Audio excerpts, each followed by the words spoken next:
Welcome to Amma சமையல். நம்ம இன்னைக்கு ஈஸியான டேஸ்டியான லஞ்ச் மெனு என்னன்றதை பார்க்கலாம். புதினா சாதம், குதிரைவாலி தயிர் சாதம், மஷ்ரூம் சுக்கா எப்படி பண்ணுறதுன்னு பார்க்கலாம். ஃபஸ்ட்டு வந்து புதினா சாதம் பண்ணலாம். அதுக்கு ஒரு பேஸ்ட் அரைச்சிக்கலாம். அதுக்கு மிக்ஸி ஜாரில் 4 சின்ன வெங்காயம் சேர்த்துக்கோங்க. அப்புறம் சின்ன பீஸ் இஞ்சி, அப்புறம் சின்னதாக 2 பீஸ் புளி சேர்த்துக்கலாம். கொட்டை ஓடெல்லாம் இல்லாமல் சேர்த்துக்கோங்க. 2 பூண்டு பல், மீடியம் சைஸில் இருக்க பூண்டு பல், அப்புறம் ஒரு கைப்பிடி புதினா இலையை நல்லா கழுவிட்டு சேர்த்துக்கோங்க.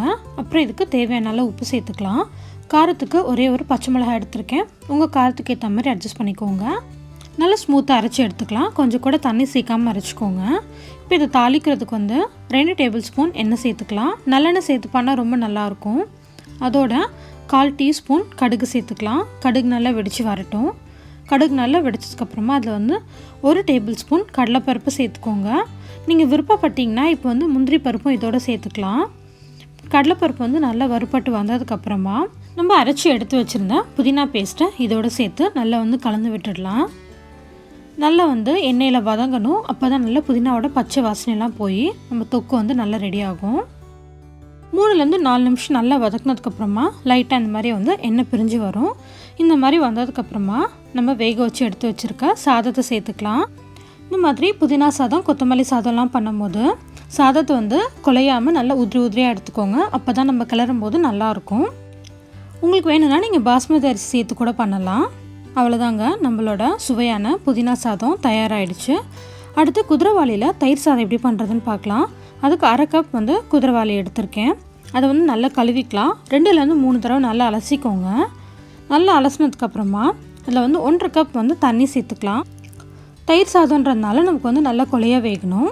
அதனால் 1/2 கப் அரிசிக்கு 1/2 கப் தண்ணி சேர்த்து இப்போ ப்ரெஷர் குக் பண்ணிக்கலாம். 3 விசிலுக்கு குக் பண்ணிக்கலாம். நல்லா விசிலெல்லாம் ப்ரெஷ்லாம் ரிலீஸ் ஆகட்டும். இப்போ நம்ம தயிர் சாதத்துக்கு ஒரு சின்னதாக தாளிப்பு ரெடி பண்ணிடலாம். ஒரு பேனில் 1 டீஸ்பூன் எண்ணெய் சேர்த்துக்கலாம். அதோட கடுகு சேர்த்துக்கலாம். கடுகு நல்லா வெடிச்சதுக்கப்புறமா நல்லா பொடியாக நறுக்கின கருவேப்பிலை இலையை சேர்த்துக்கலாம். அதோட 1/4 டீஸ்பூன் பெருங்காயத்தூள் போட்டுட்டு கலந்து விட்டுட்டோன்னா சிம்பிளான தாளிப்பு ரெடி ஆகிடுச்சு நமக்கு. இப்போ குக்கர் ஆஃப் பண்ணி 20 நிமிஷம் ஆச்சு. இப்போ ப்ரெஷ்லாம் ரிலீஸ் ஆகிருக்கும். ஓப்பன் பண்ணி பார்க்கலாம். பார்த்திங்களா, எவ்வளோ சூப்பராக சாஃப்டாக வந்திருக்கு. இப்போ நல்லா கலந்து விட்டுக்கோங்க. தயிர் சாதம் பண்ணும்போது வேக வச்சதுக்கப்புறமா சாதத்தை இனிமேல் நல்லா கலந்து விட்டோன்னா நல்லா குலைவாக நல்லாயிருக்கும். நல்லா கலந்ததுக்கப்புறமா நம்ம தாளிப்பை இதோடு சேர்த்துக்கலாம். அதோட கொஞ்சமாக கொத்தமல்லி இலை, தயிர் சாதத்துக்கு தேவையான அளவு உப்பு சேர்த்துட்டு நம்ம 1/2 கப் தயிர் சேர்த்துக்கலாம். நீங்கள் ரொம்ப நேரம் கழித்து தான் அந்த தயிர் சாதம் சாப்பிட போகிறீங்கன்னா இதில் பாதி கப் பாலும் பாதி தயிரும் நீங்கள் சேர்த்துக்கலாம். அப்போ நீங்கள் சாப்பிட்றதுக்குள்ள நல்லா புளிச்சு வந்துடும். நீங்கள் உடனே சாப்பிட்றதா இருந்தால் தயிர் சேர்த்தே கலந்துடுங்க. தயிர் ரொம்ப புளிப்பாக இருந்ததுன்னா கொஞ்சமாக தண்ணி சேர்த்துக்கோங்க. தயிரை கம்மி பண்ணிவிட்டு ஸோ நல்லா கலந்துட்டோன்னா அருமையான தயிர் சாதம் நமக்கு ரெடி ஆகிடுச்சு. அடுத்து சுவையான மஷ்ரூம் சுக்கா எப்படி பண்ணுறதுன்னு பார்க்கலாம். 2 டேபிள் ஸ்பூன் எண்ணெய் சேர்த்துக்கலாம். அதோட 2 பிரிஞ்சி இலை, ஒரு சின்ன பீஸ் பட்டை சேர்த்துக்கலாம். இது ரெண்டும் எண்ணெயில் நல்லா பொரிஞ்சு வரட்டும். நல்லா பொரிஞ்சதுக்கப்புறமா நம்ம வெங்காயம் சேர்த்துக்கலாம். நான் இன்றைக்கி சின்ன வெங்காயம் எடுத்திருக்கேன். 1 கப் அளவுக்கு சின்ன வெங்காயம் எடுத்திருக்கேன். உங்கள்கிட்ட சின்ன வெங்காயம் இல்லாட்டி நீங்கள் ரெகுலர் ஆனியன்ஸே நல்லா பொடியாக நறுக்கி சேர்த்துக்கோங்க. இப்போ லைட்டாக வதங்கினதுக்கப்புறமா அதில் 1 டேபிள் ஸ்பூன் இஞ்சி பூண்டு பேஸ்ட்டு சேர்த்து நல்லா கலந்துக்கோங்க. இஞ்சி பூண்டோட பச்சை வாசனை போனதுக்கப்புறமா நம்ம தக்காளி சேர்த்துக்கலாம். ஒரு சின்ன தக்காளியை கட் பண்ணி சேர்த்துருக்கேன். அதையும் சேர்த்து நல்லா கலந்து விட்டுக்கலாம். நல்லா கலந்ததுக்கப்புறமா இந்த சுக்காவுக்கு தேவையான அளவு உப்பு சேர்த்துக்கலாம்.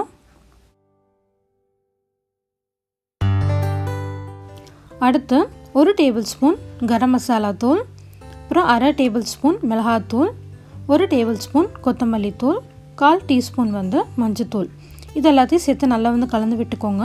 உங்கள்கிட்ட கரம் மசாலா தூள் இல்லாட்டி நீங்கள் பிரியாணி மசாலா ஏதாவது வச்சுருந்தீங்கன்னா சேர்த்துக்கோங்க. இல்லாட்டி சோம்பு தூள் சேர்த்துக்கோங்க. பட் அதை சேர்த்து பண்ணால் ரொம்ப நல்லா வாசனையாக இருக்கும் மஷ்ரூமு. இப்போ இதோட மசாலாவோட பச்சை வாசனைலாம் போனதுக்கப்புறமா நான் இன்றைக்கி 1/4 கிலோ மஷ்ரூம் எடுத்திருக்கேன். நல்லா இந்த மாதிரி நீளமாக கட் பண்ணியிருக்கேன். உங்களுக்கு எந்த ஷேப்பில் வேணுமோ நீங்கள் கட் பண்ணிக்கோங்க. அதையும் சேர்த்து நல்லா கலந்து விட்டுடலாம். நல்லா கலந்ததுக்கப்புறமா இதை வந்து மூடி போட்டுட்டு ஒரு 5 நிமிஷத்துக்கு குக் பண்ணிக்கலாம். தண்ணி எதுவுமே சேர்க்க தேவையில்லை. மஷ்ரூம்லேருந்தே கொஞ்சம் தண்ணி வரும் நமக்கு. இப்போ 5 நிமிஷம் ஆயிடுச்சு. மஷ்ரூம் வந்து நல்லா சாஃப்டாக வெந்துருச்சு. இப்போ இதில் இருக்க தண்ணியெல்லாம் சுண்டுற அளவுக்கு கொஞ்ச நேரம் வந்து வதக்கிக்கலாம்.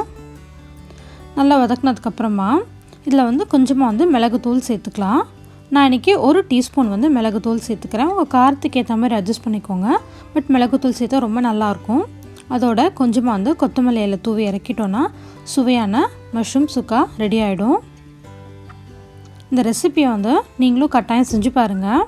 இந்த வீடியோ பிடிச்சிருந்ததுன்னா Amma சமையலை சப்ஸ்கிரைப் பண்ணுங்கள். தேங்க்ஸ் ஃபார் வாட்சிங்.